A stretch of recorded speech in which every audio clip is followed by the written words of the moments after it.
আসসালামু আলাইকুম, সবাই কেমন আছেন? আশা করি ভালো আছেন। আমরা আলহামদুলিল্লাহ আল্লাহর রহমতে ভালো আছি। রোজার শেষের দিকে এখন। আর আজকে আমি আমার নিজস্ব একটা রেসিপি, সেটা হচ্ছে বাদাম বিরিয়ানি। যেসব মশলা আমি এই রান্নাতে ব্যবহার করেছি সেগুলার নাম স্ক্রিনে দেওয়া হলো। এখন মুরগিগুলো ভাজতেছি। মুরগি ভেজে তারপরে আমি রান্নাটা শুরু করব, মূল রান্না। তেলের মধ্যে পেঁয়াজ, গরম মশলা ভেজে দইয়ের মিশ্রণটা ঢেলে দিলাম। এর মধ্যে আদা বাটা, রসুন বাটা, জিরা গুঁড়া, ধনিয়া গুঁড়া দিয়ে ভালো মতো কষিয়ে নিব। মশলা কষানো শেষ, এখন মুরগির পিসগুলো দিয়ে দিব।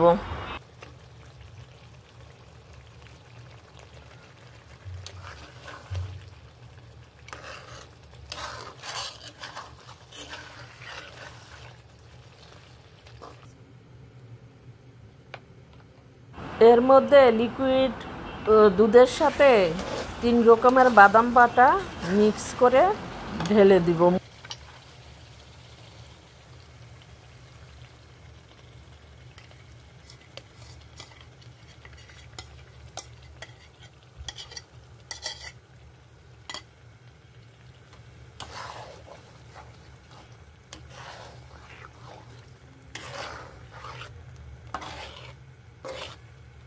এখন 10 মিনিটের জন্য মুরগিটা রান্না করে নিব।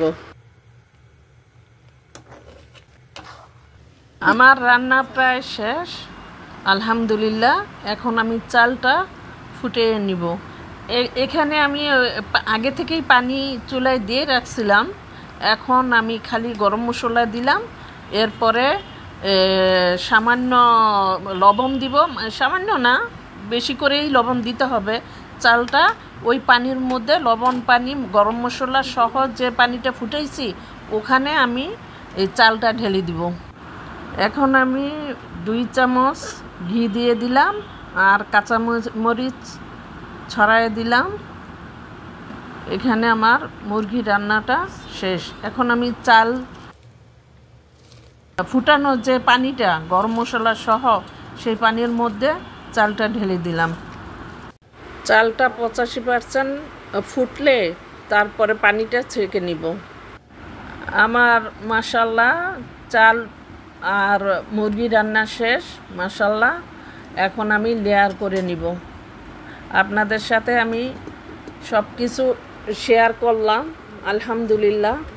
আসলে আমি এই রমজান মাস আসলে আমার বাচ্চারা অনেক কিছু পছন্দ করে, সৌদির রান্না বেশিরভাগ পছন্দ করে। আমি ইনশাল্লাহ এর পরে মান্দি রান্না করব। পরবর্তীতে আরেকটা ভিডিওতে আমি দেখাবো ওটা ইনশাল্লাহ। আমার বাচ্চারা আসলে এই ধরনের খাবার বেশি পছন্দ করে, আমার এগুলো রান্না করতে হয় আলহামদুলিল্লাহ। কিন্তু আমার একটা বিষয় খুব খারাপ লাগে, সেটা হচ্ছে আমার এক মেয়ে এক ছেলে দেশের বাইরে থাকে।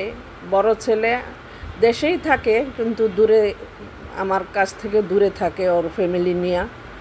তো আমি এই সময় এই ধরনের যদি রান্নাবান্না করি তখন আমার ছেলে মেয়েদের কথা আমার মনে পড়ে, অনেক খারাপ লাগে।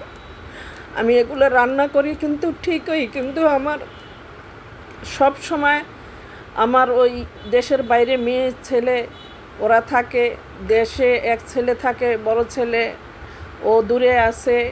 আর যখন আমি এগুলা রান্না করি তখন আমার খুবই খারাপ লাগে, কষ্ট লাগে যে ওরা যদি আমার কাছে থাকতো। ওরা তো সবাই এগুলো পছন্দ করে, আসলে বিষয়টা ওই জায়গায়। ওরা সবাই এগুলো, এই ধরনের খাবার খুবই পছন্দ করে। তো একসাথে ছেলে মেয়ে নিয়ে থাকা, খাওয়া, ওইটার মধ্যে আনন্দ অন্যরকম। তো এখন আমি তারপরেও সবার কাছে আমার একটাই অনুরোধ থাকবে, যেই ছেলেরা মেয়েরা যারাই দেশের বাইরে থাকেন আপনারা সব সময় এইটা চিন্তা করবেন যে মা যতই দূরে থাকুক না কেন, মার অন্তর সন্তানের জন্য সব সময় কান্দে। খাওয়ার সময়, ওঠার সময়, বসার সময় সব সময়ই অন্তরে কষ্ট লাগে। এমন কখনোই ভাববেন না যে আমি দূরে আছি তাই আমার মা মনে হয় আমাকে ভুলে গেছে। সামনে যারা আছে তাদেরকে নিয়েই মনে হয় অনেক আনন্দে ফুর্তিতে আছে। কখনোই এটা ভাববেন না। যারাই আছেন দেশের বাইরে, সবার কাছে আমার একটাই অনুরোধ, মা কিন্তু সব সন্তানকে একই নজরে দেখে। মার অন্তর কিন্তু সন্তানের জন্য সবসময়ই কাঁদে, সেটা খাবার হোক, যে কোনো কিছু হোক। তো আমার যারা প্রবাসে আছেন, যারা দেশের বাহিরে আছেন, মার কাছ থেকে দূরে আছেন, সবাই মার কষ্টটা চিন্তা করবেন, ভাববেন যে মা আমার কথা ভাবতেছে, আমার মা অবশ্যই আমার কথা মনে করতেছে, আমার মার মনে অবশ্যই আমার কষ্টটা আছে। তাই সবাই ভালো থাকবেন। আমার লেয়ার দেওয়া শেষ, এখন এটা একটু দমে দিয়ে রাখবো। আশা করি আপনারা এই রেসিপিটা ট্রাই করবেন এবং আমাকে কমেন্টে জানাবেন কেমন হয়েছে।